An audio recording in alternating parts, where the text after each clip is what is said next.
তেল সংকটের শঙ্কায় আজও রাজধানীর পাম্পে পাম্পে গ্রাহকদের দীর্ঘ লাইন। অনেক পাম্প আবার বন্ধ রয়েছে। জ্বালানি তেল পেতে অনেকক্ষণ অপেক্ষা করতে হচ্ছে তাদের। এই যাত্রা নির্বিঘ্ন করতে জ্বালানি তেল বিক্রির ক্ষেত্রে চালু থাকা রেশনিং ব্যবস্থা প্রত্যাহার করা হয়েছে। ফলে আজ থেকে সব ধরনের যানবাহনের জন্য তেল কেনার নির্দিষ্ট সীমা বা বাধ্যবাধকতা ছাড়াই প্রয়োজন অনুযায়ী তেল পাওয়ার কথা রয়েছে। সকাল থেকেই দেশের সকল পাম্পে এই নতুন নির্দেশনা কার্যকর হয়েছে। মধ্যপ্রাচ্যে ইরান এবং ইসরায়েল ও যুক্তরাষ্ট্রের মধ্যে চলমান সংঘাতের কারণে দেশে জ্বালানি সরবরাহ নিয়ে জটিলতা তৈরি হয়। এর মধ্যে জ্বালানি সাশ্রয়ে গত 6 মার্চ ফিলিং স্টেশন থেকে যানবাহনে তেল সরবরাহের সীমা বেঁধে দেয় বাংলাদেশ পেট্রোলিয়াম কর্পোরেশন বিপিসি। দর্শক, রাজধানীর বিভিন্ন ফিলিং স্টেশনে তেল নিতে এখনও যানবাহনের দীর্ঘ লাইন, তবে বেশিরভাগ ফিলিং স্টেশন এখন বন্ধ। এতে ভোগান্তিতে ক্রেতারা। এর নিয়ে সর্বশেষ পরিস্থিতি জানাতে যুক্ত হচ্ছেন সহকর্মী ফাহিম ইউনুস। তিনি আছেন বিজয় সরণি এলাকায়। ফাহিম, নিশ্চয়ই শুনতে পাচ্ছেন, আজ ফিলিং স্টেশনগুলোর কি অবস্থা? সেখানে কি তেল দেয়া হচ্ছে কিনা? দেয়া হলে ভিড় কেমন দেখছেন? আয়েশা, আজ সকাল থেকেই কিন্তু রাজধানীর প্রতিটি ফিলিং স্টেশনে তেল যে সরবরাহ, সেই রেশনিং ব্যবস্থা বাতিল করে সম্পূর্ণ তেল দেওয়ার যে কথা গতকাল বলা হয়েছিল, সেটি কিন্তু এখন পর্যন্ত কার্যকর হয়নি। আমি বর্তমানে রয়েছি তেজগাঁও যে ট্রাস্ট ফিলিং স্টেশন, যেটি ঠিক প্রধানমন্ত্রীর কার্যালয়ের পাশে। এইখানে শুধুমাত্র আমি এখন পর্যন্ত রাজধানীর আশপাশে সবকটি ফিলিং স্টেশনে কম বেশি ঘোরার চেষ্টা করেছি।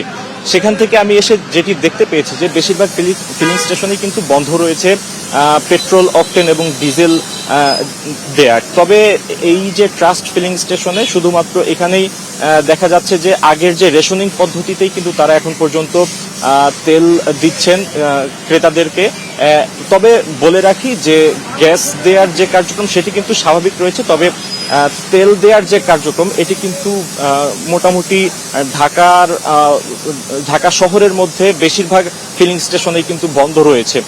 যেহেতু আজ সকালেই জ্বালানি মন্ত্রণালয় থেকে একটি নির্দেশনা আসার কথা রয়েছে, যেহেতু এখন পর্যন্ত আসেনি তেমন কোনো নির্দেশনা, তাই কিন্তু বন্ধ রয়েছে। এবং স্টেশন কর্তৃপক্ষ যারা রয়েছেন তারা আমাদেরকে জানিয়েছেন যে যখনই তাদের কাছে এ ধরনের কোনো নোটিশ বা বিজ্ঞাপন তাদের কাছে আসবে, ঠিক তার পরপরই কিন্তু তারা আসলে যে রেশনিং ব্যবস্থা সেটি কিন্তু বাতিল করে স্বাভাবিকভাবেই তারা তেল দিবেন। তবে এখন পর্যন্ত তেমন কোনো নির্দেশনা তারা পাননি, যার ফলেই কিন্তু যে আগের মতো যে রেশনিং ব্যবস্থা রয়েছে সেইভাবেই কিন্তু তারা তেল দিচ্ছেন। মূলত যে মধ্যপ্রাচ্যের যুদ্ধকে ঘিরে যে দেশের বিভিন্ন জনগণের মধ্যে এক ধরনের আতঙ্ক, সেই আতঙ্কের ফলেই কিন্তু এই যে অতিরিক্ত চাহিদা, আর চাহিদার পরই কিন্তু এ ধরনের সংকট, একটি কৃত্রিম সংকট তৈরি হয়েছে দেশের জ্বালানি তেলের ক্ষেত্রে। এখন পর্যন্ত আমি যেটি দেখতে পেয়েছি যে এই বেশ কিছু ফিলিং স্টেশনের যানবাহনের যে দীর্ঘ সারি, এখানে আমি বর্তমানে যে স্টেশনটিতে রয়েছি ট্রাস্টে, এখানকার দীর্ঘ সারি সেটি কিন্তু প্রায় এই জাহাঙ্গীর গেট পর্যন্ত কিন্তু এটি বিস্তৃত হয়েছে। এবং বলা যায় যে সার্বিকভাবে সাধারণ জনগণ যারা এখানে তেল নিতে এসেছেন তারা কিন্তু বেশ ভোগান্তিতেই পড়ছেন। এই ছিল আমার কাছে রাজধানীর ফিলিং স্টেশন থেকে সর্বশেষ। ফাহিম ইউসুফ, আপনাকে ধন্যবাদ।